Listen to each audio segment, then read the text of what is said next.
रोहन की उम्र कब 40 साल हो गई, उसे एहसास ही नहीं हुआ। जमाने की भागम भाग में समय बहुत तेजी से गुजर रहा था। उसकी शादी को 12 साल बीत गए। रोहन अपने 2 बच्चों और बूढ़े पिता के साथ रहता था। रोहन को इतना समय भी नहीं मिल पाता कि वह अपने पिता को कहीं घुमाने ले जा सके, क्योंकि उसका सारा वक्त पत्नी और बच्चों के साथ ही बीत जाता था।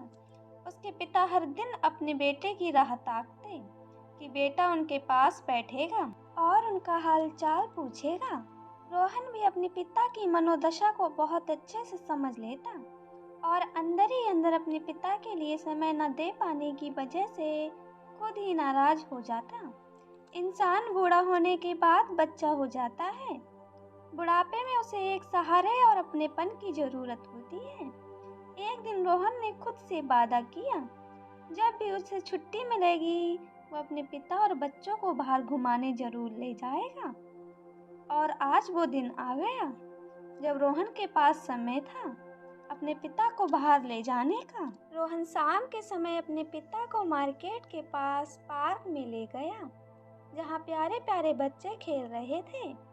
बाहर का नज़ारा देखकर उसके पिता का मन खुश हो गया।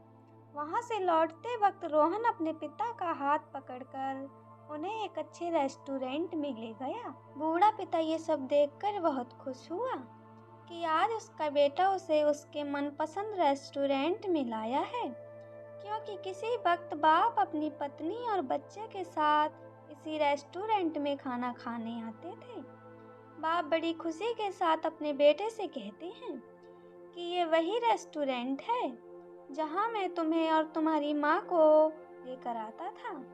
बेटा कहता है, मुझे याद है पिताजी, इसलिए मैंने सोचा कि आज इसी रेस्टोरेंट में खाना खाया जाए। बेटा अपने पिता की सबसे पसंदीदा डिश पनीर ऑर्डर करता है। दोनों लोग खाना शुरू करते हैं।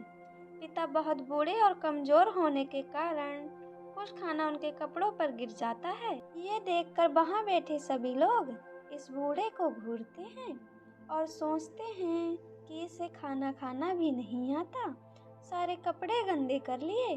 पर बेटे को किसी के कुछ भी सोचने से कोई फर्क नहीं पड़ता। बेटा अपने पिता के खाना खा लेने का इंतजार देखता है और पिता के खाना खा लेने के बाद उन्हें बाथरूम ले जाकर उनके कपड़ों पर लगे दाग को साफ कर देता है। बाहर आकर बेटा अपने पिता के बालों में कंघी करता है और उनका चश्मा साफ करके लगा देता है।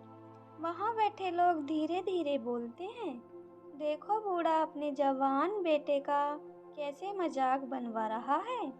बेटा बिना किसी की परवाह किए बिल जमा करता है और फिर वो दोनों रेस्टोरेंट से बाहर जाने लगते हैं।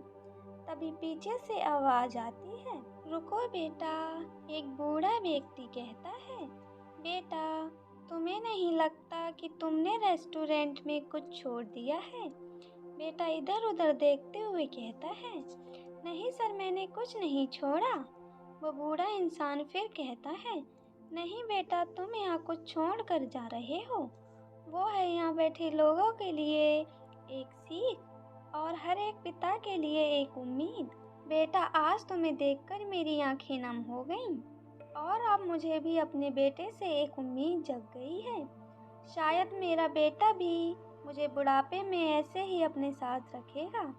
जाओ बेटा, मैं उस रब से प्रार्थना करूँगा तुम जीवन में खूब तरक्की करो और हमेशा खुश रहो। दोस्तों, उम्मीद करती हूँ आपको हमारी कहानी पसंद आई होगी। कहानी पसंद आई हो तो वीडियो को लाइक करें। चैनल पर नए हैं तो चैनल को सब्सक्राइब करें। दोस्तों, हमारी कहानी के विषय में आपकी जो भी राय हो हमें कमेंट्स में ज़रूर बताइएगा। मिलते हैं ऐसी एक और कहानी के साथ, तब तक के लिए धन्यवाद।